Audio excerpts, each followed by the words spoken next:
నటుడు కరుణాస్ చెన్నై నుంచి తిరుచి వెళ్లేందుకు ఎయిర్పోర్ట్ కి వెళ్లారు. రెగ్యులర్ చెకప్ లో భాగంగా చెన్నై ఎయిర్పోర్ట్ అధికారులు ఆయన లగేజ్ ని తనిఖీ చేశారు.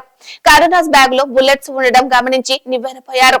ఏకంగా 40 రౌండ్స్ బుల్లెట్స్ ఆయన వద్ద ఉన్నాయి. దాంతో కరుణాస్ ని ఫ్లైట్ ఎక్కకుండా అధికారులు అడ్డుకున్నారు. పేలుడు పదార్థాలతో ఫ్లైట్ లో ప్రయాణించడానికి అనుమతి ఇవ్వమని చెప్పారు. కరుణాస్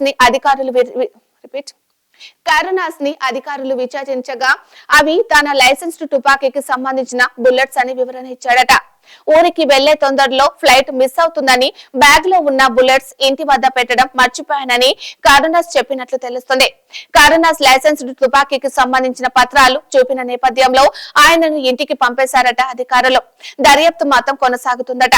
కరుణాస్ ఫోక్ సింగర్ గా కెరియర్ మొదలు పెట్టారు. అలాగే టెలివిజన్ షోలు చేశాడు. దర్శకుడు బాల కరుణాస్ ని సిల్వర్ స్క్రీన్ కి పరిచయం చేశాడు. 2001లో విడుదలైన నంద చిత్రంలో కరుణాస్ ఓ పాత్ర చేశాడు.